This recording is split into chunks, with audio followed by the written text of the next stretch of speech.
11절부터 17절까지 고린도 후서 전반부는 예수 믿는 우리들이 새 언약의 직분자가 되었다는 것입니다. 즉 그리스도의 십자가와 부활을 믿음으로 부름받은 성도는 어떤 힘에 이끌려서 사역을 감당하게 되냐면 14절 말씀에 보면 그리스도의 사랑이 우리를 강권하시는도다. 즉 그리스도의 사랑이 우리를 강권하시는 그 힘을 따라서 사역을 감당하게 된다는 것입니다. 오늘 읽었던 11절 말씀에 보면 우리는 주의 두려우심을 알므로 뭘 알아요? 주의 두려우심을 안대요. 먼저 두려우심을 언급하고 있는데 10절에 보면 우리가 다 그리스도의 심판대 앞에 서게 될 것을 이야기하고 있어요. 그러니까 바울에게는 두려움이 있어요. 그 주의 두려우심을 알기 때문에 누구에게 무엇을 권면하고 있냐면 11절 후반절에 보면 우리가 하나님 앞에 알려졌으니 또 너희의 양심에도 알려지기를 바라노라. 여기서 알려졌다. 이 단어는 심판대 앞에 드러났다. 이 단어와 똑같은 단어예요. 알려졌다, 드러났다. 바울은 자신의 진심이 하나님 앞에 이미 드러난 거예요. 감출 수가 없는 거예요. 고린도 성도들 마음에도 분명히 드러나 나의 본심이 알려지기를 원합니다. 이게 내가 누구 앞에서 이야기하냐면 주의 두려우심을 내가 알기 때문에 여러분 앞에 진실하게 말씀드리고 있는 것입니다. 고린도후서 1장에 보면 고린도 교회를 향한 바울의 기대와 소망이 소개되고 있죠. 지금 고린도 교회는요, 질이 멸렬해요. 고린도 교회는 분쟁 중에 있어요. 고린도 교회 안에는 거짓 선지자들이 들어와서 교회를 분탕질하고 있어요. 그런데 이런 교회를 향해서 사도 바울이 주 예수의 날에 너희가 우리의 자랑이 될 것이다. 장차 예수님이 재림하실 그날에 고린도 교회는 우리의 자랑이 될 것입니다. 이 부족한 교회지만 사도 바울은 언젠가 고린도 교회는 이렇게 자랑스럽게 세워질 날이 올 것입니다. 근데 지금은 고린도 교회가 그렇지 않아요. 혹 심판날에 고린도 교회 성도들이 벌받을지 않을까 그런 두려운 마음이 사도 바울에게는 있는 거예요. 어떤 벌이 두려울까요? 주께서 친히 세워주신 새 언약의 일꾼인 사도 바울을 인정하지 않은 죄. 또 하나, 그 사도 바울이 선포한 그리스도의 영광의 복음을 받아들이지 못한 고린도 교회에 대한 벌. 이것이 사도 바울 마음에는요, 걸려 있는 거예요. 왜요? 사도 바울이 어떻게 부름받았어요? 예수님 만나기 전에 어느 날 마게도냐로 가는 그 길에 사울아 사울아 어찌하여 네가 나를 핍박하느냐 이런 책망을 사도 바울이 직접 주님으로부터 들었어요. 자칫 잘못했다가는 고린도 교회가 책망받을 수 있다라는 그런 두려운 마음이 사도 바울에게는 있었던 겁니다. 12절 말씀에 사도 바울이 어떤 갈등 가운데 있는지 소개되고 있죠. 우리가 다시 너희에게 자천하는 것이 아니요. 사도 바울 마음속에 늘 괴로움으로 남아있는 한 가지 숙제가 있어요. 자천의 문제, 추천서의 문제예요. 대부분의 교회 지도자들은 예루살렘 교회의 지도자들의 추천서를 받아가지고 교회 갔어요. 근데 사도 바울은 추천서가 없는 거예요. 그러니까 교회 안에서 야 네가 사도인지 아닌지 우리가 어떻게 아냐? 너는 자칭 사도가 아니냐? 너 가짜 사도가 아니냐? 너 미친 사람 아니냐? 이렇게 부추기는 사람이 있었고 일부 성도들은 여기에 동조하며 교회가 나뉘어지고 있었던 겁니다. 문제는 사도 바울 자신이 인정받지 못하는 것 때문에 사도 바울이 괴로워하는 게 아니에요. 사도 바울이 인정받지 못함으로 자기가 전한 복음마저도 인정하지 않으려 하는 교회의 풍조 때문에 사도 바울이 염려하고 있어요. 누가 이러고 있어요? 수건으로 얼굴이 가려진 자. 다시 말해서 복음의 진리를 제대로 깨닫지 못한 자들이 이렇게 하고 있다는 얘기입니다. 오늘날도 마찬가지입니다.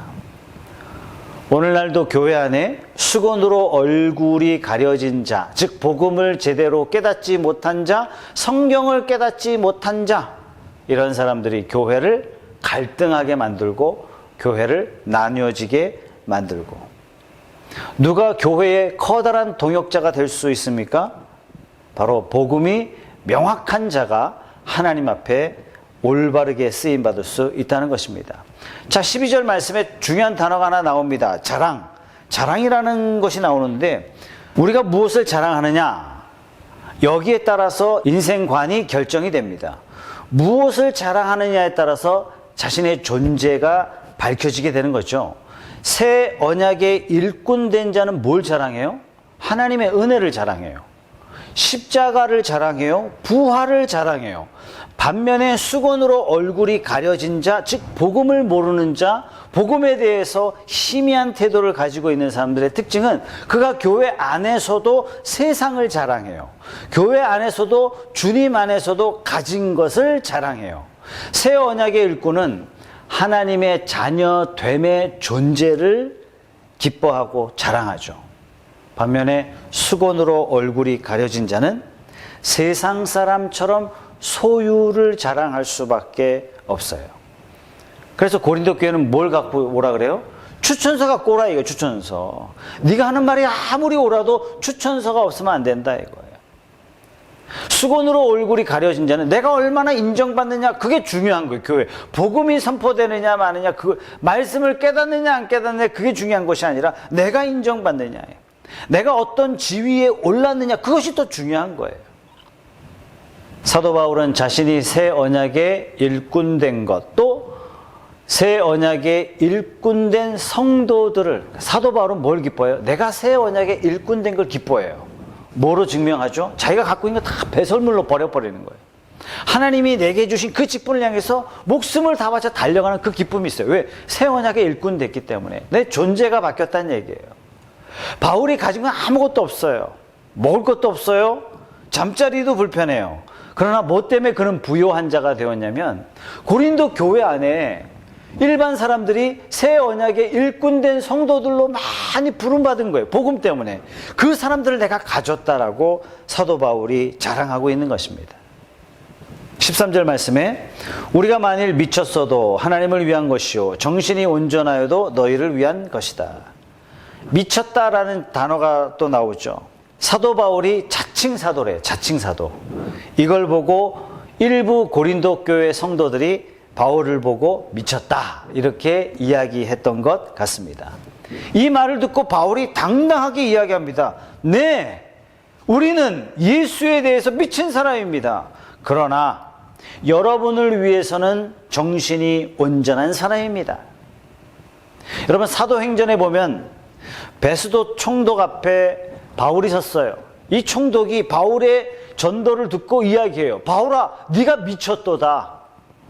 바울이 뭐라고 대답합니까? 미친 것이 아니라 참되고 정신 차린 것입니다. 우리가 여기서 정리해야 될 게 있어요. 복음에 대해서는 우리가 미친 사람이 돼야 돼요. 예수에 대해서는 미친 사람이 돼야 돼요. 반면에 사람에 대해서는 우리가 온전하고 정신 차린 사람이 되어야 하는 것입니다. 미쳤어도 하나님을 위한 것이고 정신이 온전한 이유는 너희를 위한 것이다. 왜 이렇게 살아야 돼요? 그 이유에 대해서는 14절에 이렇게 나옵니다. 그리스도의 사랑이 우리를 강권하시는도다. 그리스도의 사랑이 우리를 강권하시기 때문에 우리가 복음에 대해서는 미친 사람이고, 그러나 성도인 여러분들을 위해서는 정신을 차리고 온전한 사람입니다. 여러분, 강권한다는 말은요, 잡아 당긴다는 말이에요. 강제적으로 당긴다는 얘기예요.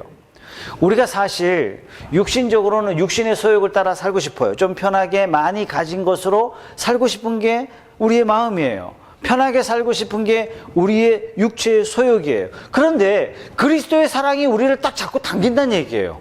비록 불편하지만, 비록 힘들지만 그리스도의 사랑이 우리를 이끄시는 대로 우리가 복음 앞에 서 있는 거예요. 복음의 사역을 감당할 수밖에 없다는 얘기예요. 그러면 그리스도의 사랑이 도대체 어떤 사랑이길래 우리를 강제로 잡아 이끌고 있습니까? 14절 후반절이에요. 한 사람이 모든 사람을 대신하여 죽었은즉. 바로 이 사랑이란 얘기예요. 그리스도의 사랑, 즉 죽으신 그 사랑. 다시 말해 복음. 어떤 좋은 말을 들어서 교훈이나 철학에 이끌려서 우리가 그런 강권에 의해서 우리가 끌려가는 것이 아니라 나를 위해서 죽으신 그 사랑, 바로 그 사랑이 나를 강권하시는 거예요. 그래서 사도 바울의 고백은 나는 빚진 자입니다. 빚진 자입니다. 내가 이렇게 사역에 감당하는 것은 빚진 자입니다. 내가 복음을 전할지라도 자랑할 것이 하나도 없습니다. 부득불할 일입니다. 마땅히 해야 할 일입니다. 이렇게 고백하는 것은 바로 일평생 그리스도의 사랑이 강권하심을 따라서 사역했기 때문입니다. 로마서 5장에 보면 이 내용이 이렇게 소개되고 있습니다. 로마서 5장 6절에 보면 우리가 아직 연약할 때에 기약대로 그리스도께서 경건하지 않은 자를 위하여 죽으셨도다. 우리가 연약할 때, 죄인이었을 때, 깨닫지도 못하고 있을 때, 우리가 죄로 치닫고 있을 때, 우리가 깨닫지도 못하고 있을 때 그리스도께서 누구를 위해서 죽으셨냐면 경건치 않은 자를 위해서 죽으셨대요. 5장 8절의 말씀, 우리가 아직 죄인 되었을 때, 정신 못 차릴 때입니다. 우리가 뉘칠 때, 우리가 회개할 때 아닙니다. 우리가 아직 죄인 되었을 때 그리스도께서 우리를 위하여 죽으심으로 하나님께서 우리에 대한 자기의 사랑을 확증하셨느니라. 언제 하나님께서 아들 예수를 죽이셨다고요? 우리가 좀 정신 차렸을 때, 조금 회개할 때, 조금 깨달았을 때가 아니에요. 여전히 죄 가운데 있을 때. 로마서 5장 10절 말씀에 이렇게 말씀하세요. 곧 우리가 원수 되었을 때 그의 아들의 죽으심으로 말미암아 하나님과 화목하게 되었으니 화목하게 된 자로서는 더욱 그의 살아나심으로 말미암아 구원을 받을 것이니라. 죽으심으로 그의 아들이 죄인을 위하여 언제요? 우리가 원수 되었을 때.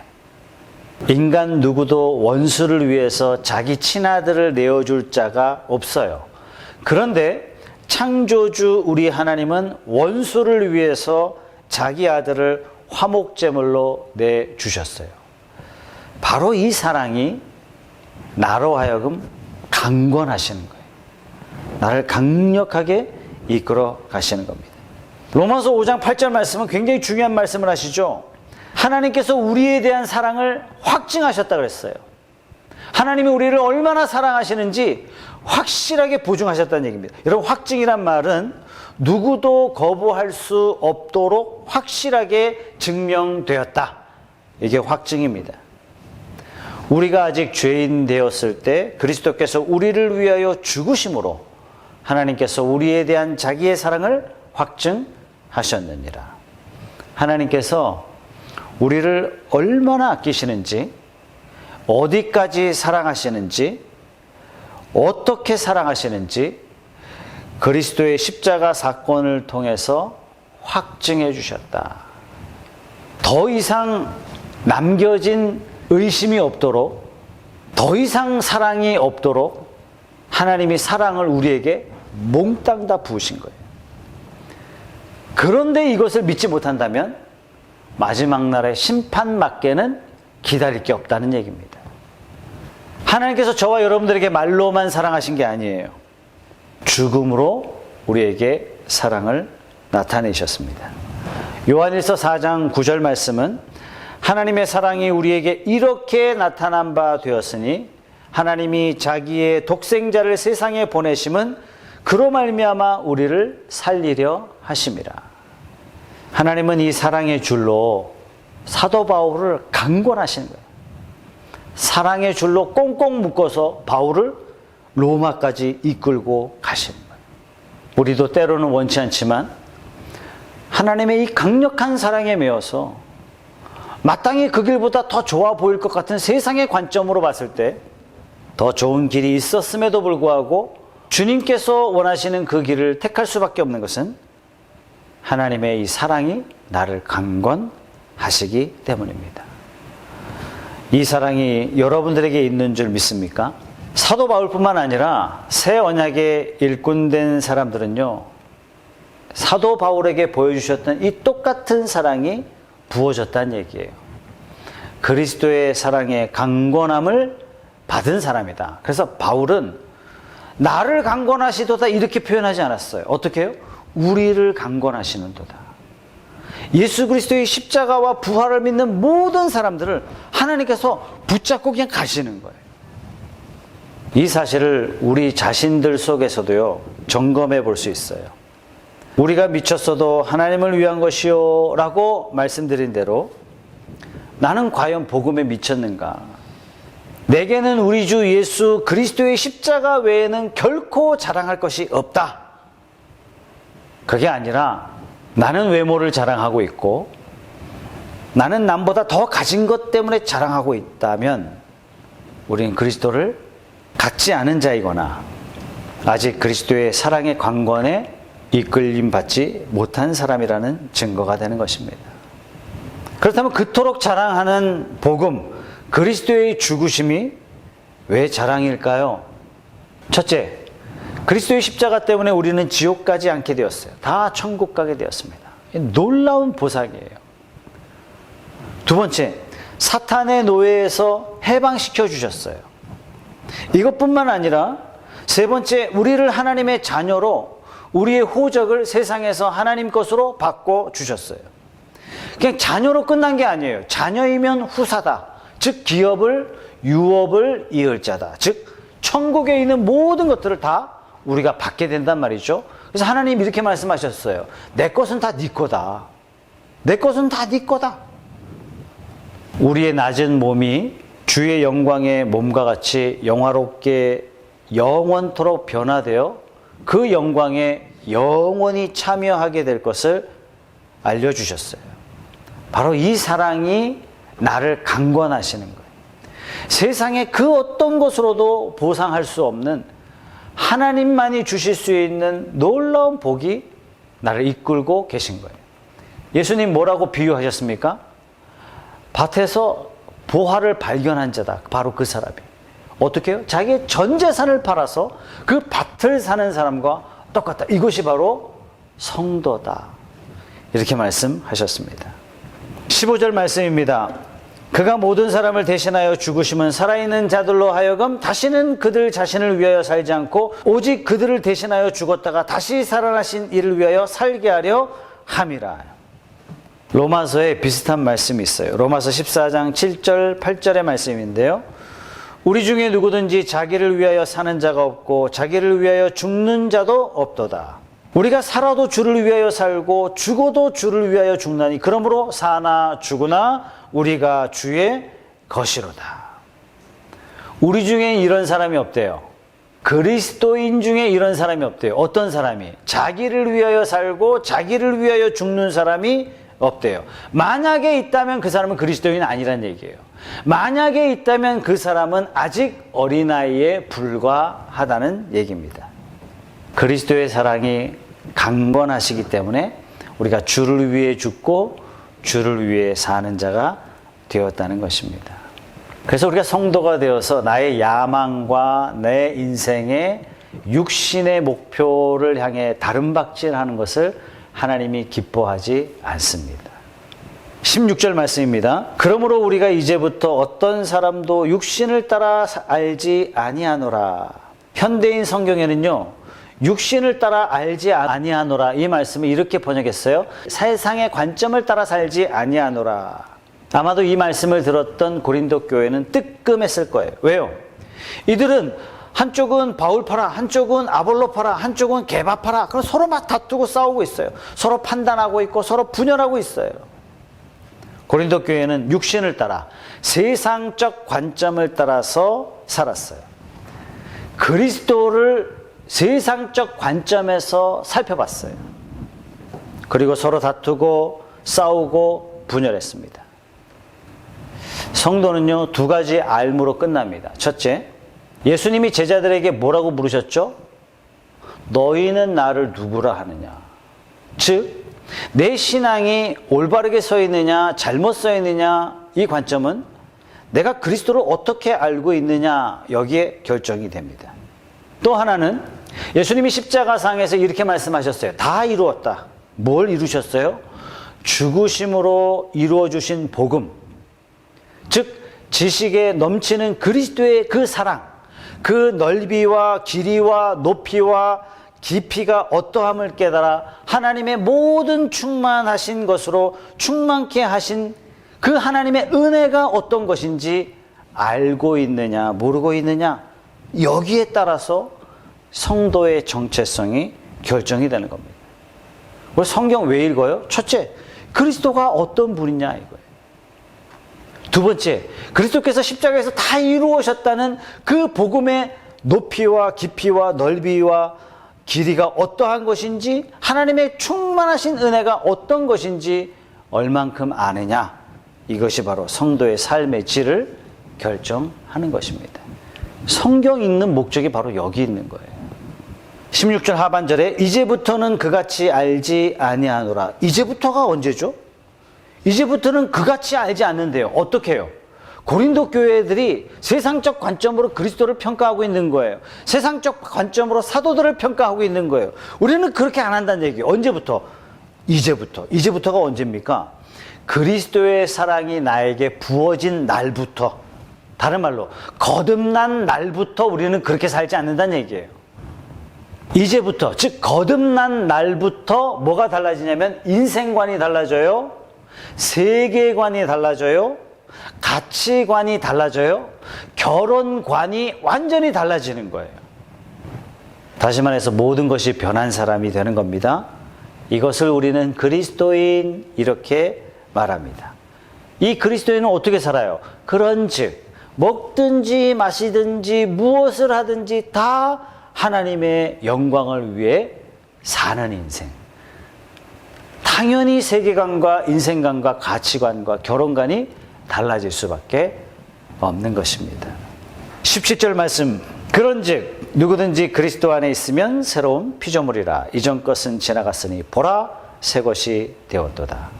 그리스도 사랑 안에 있는 자는 새로운 피조물. 새로운 피조물이 뭐죠? 재창조된 자, 이렇게 말씀드릴 수 있어요. 그러면 우리는 언제 재창조되었습니까? 그리스도께서 죽으시고 다시 사셔서 첫 열매가 되었을 때, 죄와 허물로 죽었던 영혼이 거듭났을 때 재창조가 이루어진 것입니다. 이 재창조는 오직 복음으로서만 가능해졌어요. 재창조는 말씀이 육신이 되어 우리 가운데 거하시면서 이루어졌어요. 이 재창조는 죽으시고 다시 사신 생명의 말씀을 듣고 저와 여러분들이 재창조된 줄로 믿습니다. 재창조를 다른 말로 해볼까요? 거듭난 성도. 물론 거듭났다고 하지만 우리의 옛 모습, 죄된 모습은 여전히 가지고 있습니다. 우리는 아직 완성되지는 않았어요.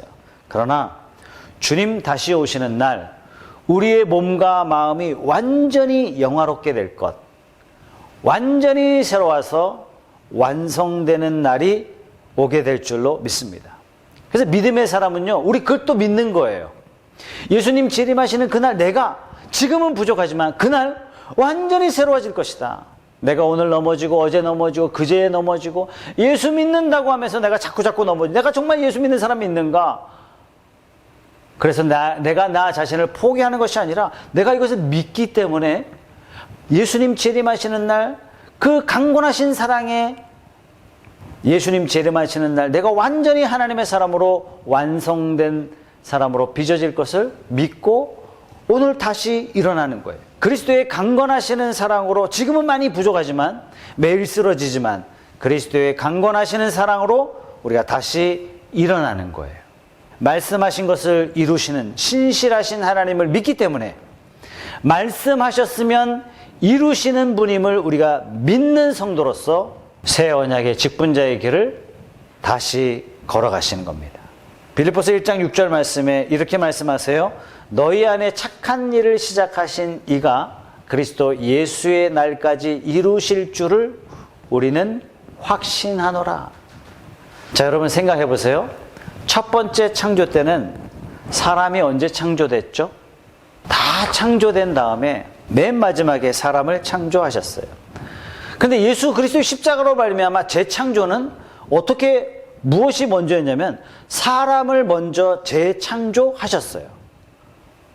사람을 먼저 새로운 피조물로 만드셨어요. 그래서 다른 피조물들은 성경에 뭐라고 그래요? 새 하늘과 새 땅이 임하길 탄식하며 고대하고 있어요. 모든 세상의 피조물들이 제발 우리도 새롭게 새로운 피조물로 재창조되기를 고대하고 있어요.